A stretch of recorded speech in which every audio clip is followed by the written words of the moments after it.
Hello दोस्तों, welcome एक नई वीडियो में। दोस्तों कुछ दिन पहले पेशावर में जो हुआ था उसके बाद दोस्तों हम आपको एक वीडियो दिखाते हैं कि उसके बाद वो इल्ज़ाम जो है वो भी अफगानिस्तान के ऊपर लग गया और अफगानिस्तान के ऊपर इल्ज़ाम लग तो गया और साथ में भाई इनको इस्लाम, मुसलमान, पड़ोसी सब कुछ याद आ गया। फूलों का शहर है पेशावर, जिसे दहशतगर्दों ने खून में नहला दिया। मस्जिद के अंदर दहशतगर्दी के इस वाक़े में 60 अफराद शहीद हुए और 160 के करीब ऐसे अफराद हैं जो कि शदीद ज़ख्मी हैं। अफवाज पाकिस्तान की जानिब से ऑपरेशन ज़रब-ए-अज़्म, रद्दुल फसाद जैसे कामयाब ऑपरेशंस किए गए, मगर इसके साथ साथ सबसे अहम बात यह है कि ये कामयाबी हमें उस वक्त हासिल हुई जब दहशतगर्दी के ख़िलाफ़ तमाम सियासी जमातों, अस्करी क़ुव्वत और पाकिस्तानी कौम ने एक होने का सबूत दिया और गुज़िश्ता साल से अब तक होने वाले दहशतगर्दों के हमले के ज़ाहिर करते हैं कि दहशत नई लहर मुल्क में दाखिल हो चुकी है और हमें फौरी तौर पर मुत्तहिद होने की ज़रूरत है।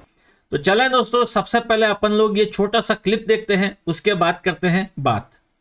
इसके अलावा मैं ये समझती हूँ कि अफगानिस्तान में जो हुकूमत है, मैं उनसे कहती हूँ कि पाकिस्तान आपका पड़ोसी मुल्क है, तो पड़ोसी के तो बड़े हकूक़ हैं। आप तो इस्लाम की बात करते हैं, तो ये कैसे हो रहा है कि आपके मुल्क से आपकी सरजमीन इस्तेमाल हो रही है, वहाँ से दहशतगर्द जो है वो यहाँ पर हमले कर रहे हैं, तो आप कैसे जो है वो ये आपके मुल्क से दहशतगर्द यहाँ पर आपके जो मुसलमान भाई हैं उनको नुकसान पहुँचा रहे हैं। तो ये आपकी जिम्मेदारी है कि आप अपनी सरजमीन को इस्तेमाल ना होने दें। सर, हमेशा हम लोग कह देते हैं कि पाकिस्तानियों से जब भी जाना जाता है कि वो लोग हिंदुस्तान के बारे में क्या राय रखते हैं, तो तमाम पाकिस्तानियों की एक ही राय होती है कि हमें हिंदुस्तान से नफरत है क्योंकि वहाँ मुसलमानों पर जुल्म होता है, वहाँ मस्जिद गिरा दी गई थी, वहाँ इतने शहीद हो गए थे। मुझे बताएं, वहाँ के बारे में तो हम ये राय रखते हैं, पाकिस्तान के बारे में हम क्या राय रखेंगे? अब हमारे इस्लामी मुल्क के अंदर मस्जिद का ये हाल कर दिया गया है हमारी नजरों के सामने। चीजें तो बहुत इन्वॉल्व है, मतलब डायरेक्टली नेम तो नहीं ले सकता बंदा उनका, लेकिन फिर भी बात यह है कि हुआ तो पाकिस्तान के अंदर है ना, बाहर तो नहीं हुआ।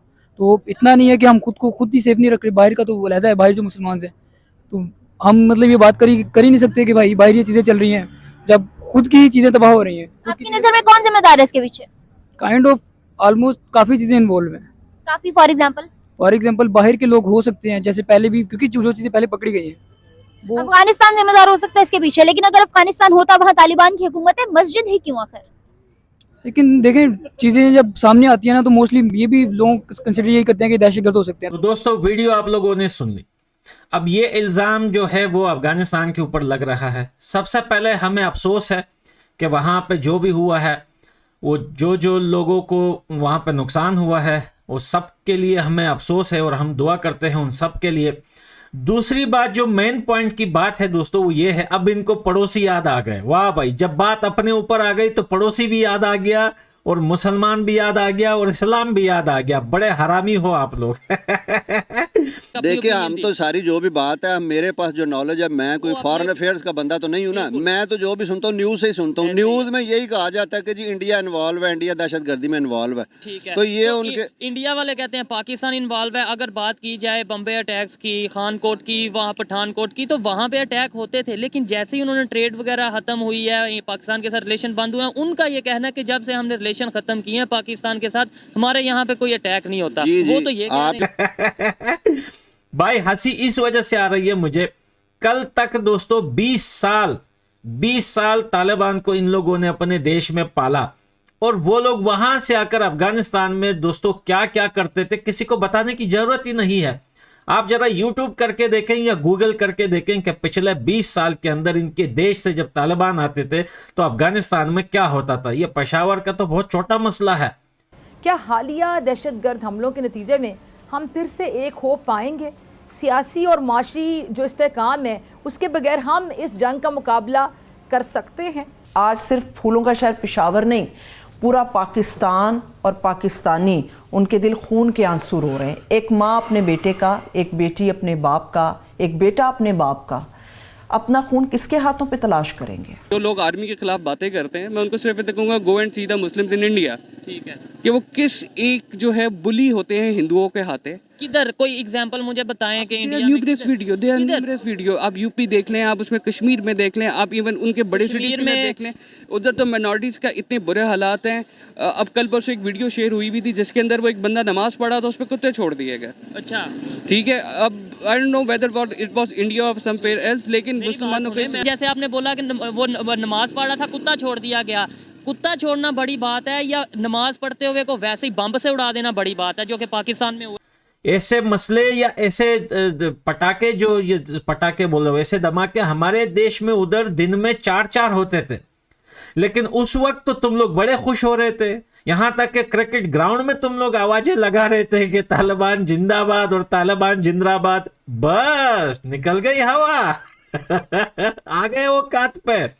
हम खफा तो होते हैं, दिल तो दुखता है हमारा। इंसानियत के साथ कहीं भी दुनिया में कुछ होता है तो हमारा दिल दुखता है, लेकिन तुम्हारे साथ जो होता है हमारा दिल नहीं दुखता। हमें बड़ा मजा आता है, बड़ा दिल को सुकून मिलता है, दिल को ठंडक मिलती है हमें, क्योंकि जब हम चिल्ला रहे थे तो तुम लोग हमारा मजाक उड़ा रहे थे। आज बुकतोरे सालों अभी कुछ निकलेगा मुंह से। इंडिया को ना आप नज़रअंदाज नहीं कर सकते, वो बढ़ती हुई एक मीशत है। इकॉनमी है। हाँ, यूनाइटेड नेशन का प्रेसिडेंट वहाँ पे इस टाइम मौजूद है इंडिया में। वो और जाता है।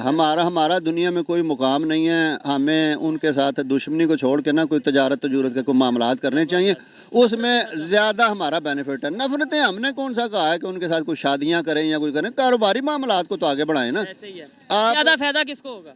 ज़्यादा फायदा देखो दोनों को होगा। वो भी हमारे ताया का बेटा नहीं है कि वो हमारे फायदे के लिए हमारे साथ तजारत करे, ऐसे ही उसको जाहिर भी बात है, फायदा उसे होगा। रास्ता भी मिलेगा, वो हाँ, आगे उसको भी फायदा सेंट्रल होगा। एशिया तक हाँ जी, जाएगा हाँ जी। हमारे थ्रू। लेकिन ज्यादा फायदा इस टाइम खास तौर पे जो हमारी कंडीशन हम मर रहे हैं, हमारे लिए ज़्यादा ज़रूरी है। हमें ऑक्सीजन की थोड़ी सी की ज़्यादा ज़रूरत है, उनको इतनी ज़रूरत नहीं है। उनका सारी दुनिया बाजू पकड़ती है, हमारा कोई नहीं पकड़ता। नहीं कहूंगी खुदकुश हमला है, प्लांटेड था, प्लान किया हुआ था।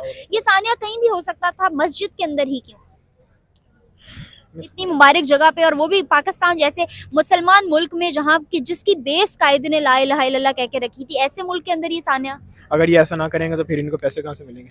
पैसों की वजह से किया ये। यस बिल्कुल, पाकिस्तान के अपने लोग जिम्मेदार हैं, आपको ये लगता है? जी बिल्कुल। इंडिया का जो बच्चा है वो मतलब है हमारे यहाँ अभिनंदन को भी भेजे तो हम समझे कि वो जस्टिफाई कर रहा होगा। वो उसने डे 1 से कश्मीर से लेके बांग्लादेश जो बना, पाकिस्तान बना, उसने हमारे साथ हरामजादियाँ की हैं।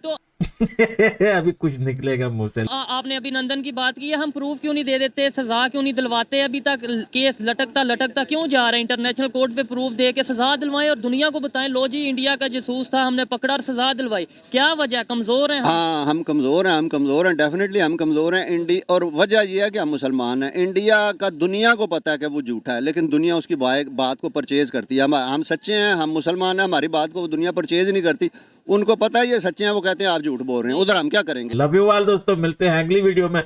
मजा आया हो दोस्तों इस वीडियो का तो उसको ज्यादा से ज्यादा लाइक करना और शेयर करना।